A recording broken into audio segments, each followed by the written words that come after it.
آج 3 رجب ہے، ہمارے 10ویں امام علی نقی علیہ الصلوۃ والسلام کا یوم شہادت ہے۔ میں آپ تمام مومنین کی خدمت میں ان کی شہادت پر تعزیت اور تسلیت عرض کرتا ہوں۔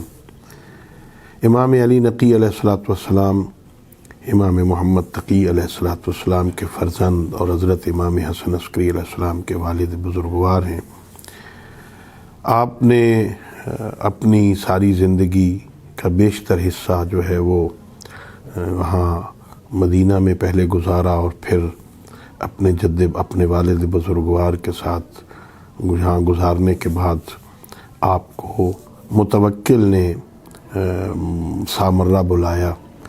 آپ وہاں تشریف لے گئے۔ آپ 2 دفعہ آپ کو وہاں بلایا گیا تھا اور آپ کو اذیتوں میں رکھا گیا۔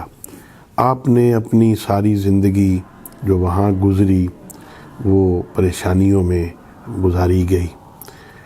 آپ کے ساتھ لوگوں کو ملنے سے منع کیا جاتا تھا۔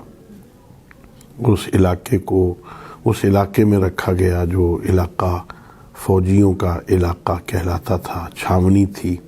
اسی وجہ سے امام حسن عسکری علیہ الصلوۃ والسلام کا تو لقب ہی عسکری ہو گیا۔ اسی وجہ سے وہیں رہتے تھے، لوگوں کا آنا جانا مشکل ہوتا تھا۔ تنگ اور تاریک قید خانوں میں آپ کو اذیتیں دی گئیں، اور اس اذیتوں میں زندگی گزارتے ہوئے آپ 3 رجب کو اس دنیا سے تشریف لے گئے۔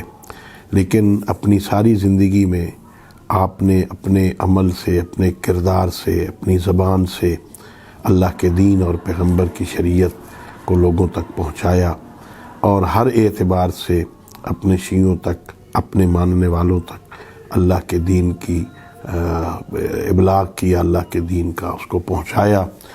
کسی طرح لوگوں تک حق پہنچے، اور اس سلسلے میں کسی بھی مشکل سے آپ گھبرائے نہیں ہیں۔ اللہ کا دین لوگوں تک پہنچاتے رہے آپ۔ اللہ رب العزت ہمیں اپنے اماموں کی سیرت کو سمجھنے اور اس پر عمل کرنے کی توفیق عطا فرمائے۔